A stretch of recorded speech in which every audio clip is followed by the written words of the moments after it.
Hello students, आज की class में हम cold chamber pressure die casting देखने वाले हैं। तो सबसे पहले हम लोग प्रिंसिपल पार्ट्स को देख लेते हैं।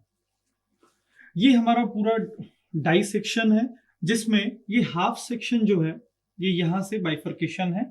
इस हाफ सेक्शन को हम लोग मूवेबल डाई हाफ बोलते हैं। मूवेबल डाई हाफ यानी ये पोर्शन हमारा मूवेबल है, और ये वाला पोर्शन हमारा ये जो है ये फिक्स पोर्शन है, ये वाला नहीं मूव करेगा। उसके बाद ये जो पोर्शन है इसे हम लोग फिक्स डाई हाफ बोलते हैं। फिक्स डाई हाफ ये है। ये जो दो सिलिंड्रिकल सेक्शंस दिखाई दे रहे हैं ये हमारे इजेक्टर पिंस हैं। इसे हम लोग इजेक्टर पिंस बोलते हैं, जिसकी सहायता से हम लोग अपने इस डाई को पीछे निकाल सकते हैं। This is called ejector pins. और ये सेक्शन जो दिखाई दे रहा है यहाँ पे, दिस इज आवर कैविटी।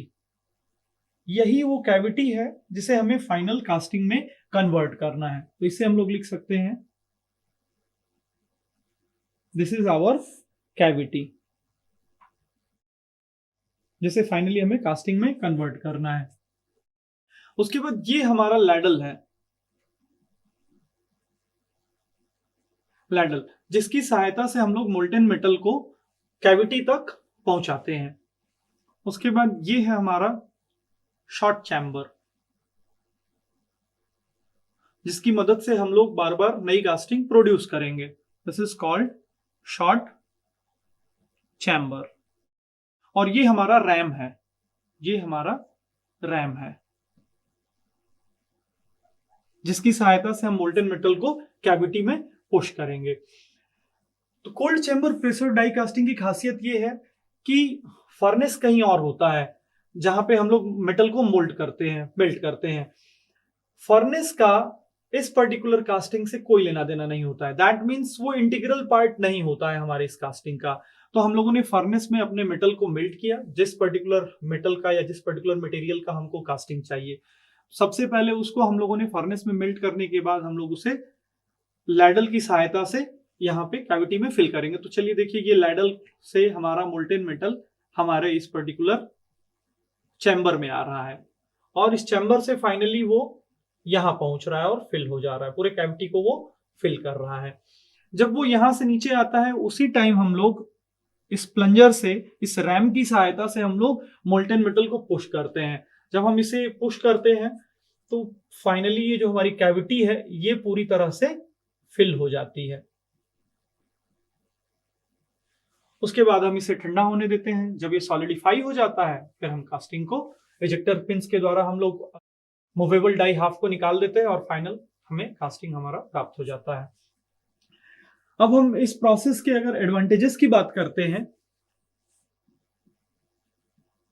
तो एडवांटेजेस हैं, सबसे जो मेन एडवांटेज है इसका कि बहुत ही सिंपल कंस्ट्रक्शन है इसका। इसके कंस्ट्रक्शन में कोई भी ज्यादा इंट्रिकेसी नहीं है।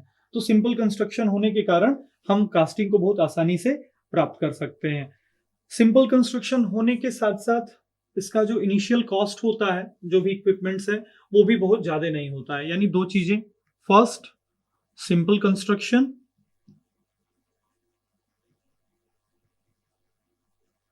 And second is the cost of the equipment is not very high. यानी cost is not very high. अगर डिसएडवांटेज की बात करें तो डिसएडवांटेज ये है कि साइकिल टाइम इसका ज्यादा होता है। अगर डिसएडवांटेज या लिमिटेशन की बात करें तो साइकिल टाइम ज्यादा होता है। साइकिल टाइम इस वजह से ज्यादा होता है कि सबसे पहले हम लोग मेटल को लेते हैं, उसके बाद उसको मेल्ट करते हैं, उसके बाद फिर लैडल की सहायता से उसको पोर करते हैं। तो इन सारे प्रोसेसेस में टाइम काफी कंज्यूम हो जाता है। तो फर्स्ट है ये जो disadvantage, it's a time consuming process. और हम कह सकते हैं कि स्लोअर साइकिल टाइम, हम कह सकते हैं slower cycle time. Slower cycle time होने के कारण जो प्रोडक्शन रेट है वो भी स्लो होगा, यानी rate of production will be less. तो दूसरा जो डिसएडवांटेज है इसके कारण वो ये है, rate of production is low, less भी कह सकते हैं, लो कहते हैं, rate of production is low. उसके बाद अगर बात करें कि हम इस पर्टिकुलर कास्टिंग से कौन कौन से मटेरियल को कास्ट कर सकते हैं, तो नॉर्मली हम लोग एलॉयस को कास्ट करते हैं। तो अगर हम बात करें कि alloys cast with cold chamber die casting process, तो उसमें आ जाता है सबसे पहले आपका एल्यूमिनियम एलॉय, एल्यूमिनियम एलॉय। उसके बाद आ जाता है zinc alloy, magnesium alloy, zinc alloy, then magnesium alloy Mg, magnesium alloy, copper alloy. इन पर्टिकुलर एलॉयस को हम लोग कास्ट कर सकते हैं cold chamber pressure die casting से। एप्लीकेशंस की बात करें, कहां कहां ये अप्लाई होता है, एप्लीकेबल होता है,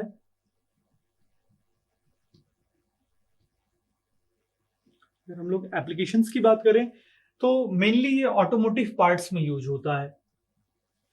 इसके पहले भी हम लोगों ने ग्रेविटी डाई कास्टिंग देखी थी, उसमें भी ऑटोमोटिव पार्ट्स बनते थे, इसमें भी ऑटोमोटिव पार्ट्स बनते हैं। ऑटोमोटिव पार्ट्स या कंपोनेंट्स कह सकते हैं। उसके साथ साथ इसमें हम लोग इलेक्ट्रिकल मोटर फ्रेम्स भी प्रोड्यूस करते हैं, इलेक्ट्रिकल मोटर के फ्रेम्स या कंपोनेंट्स कह सकते हैं, या इलेक्ट्रिकल मोटर के हाउसिंग को हम लोग प्रिपेयर करते हैं। और इसमें हम लोग कॉम्प्लेक्स शेप्स भी प्रोड्यूस कर सकते हैं जिसके वॉल्स थिन हो, complex shapes with thin walls. तो ये एप्लीकेशंस हो गए, automotive parts, electrical motor frames, complex shapes with thin walls. Applications के बाद सबसे इंपॉर्टेंट चीज ये है कि ये पर्टिकुलर कास्टिंग में जो हम लोग मेटल को मेल्ट करते हैं, फर्नेस अलग होता है, इंटीग्रल पार्ट नहीं होता है, जिसकी वजह से हम लोग high temperature melting point materials को भी इसमें यूज कर सकते हैं। जैसा कि नाम हम लोग देख रहे हैं, प्रेशर डाई कास्टिंग, तो प्रेशर एक बहुत ही इंपॉर्टेंट रोल प्ले करता है इस कास्टिंग में।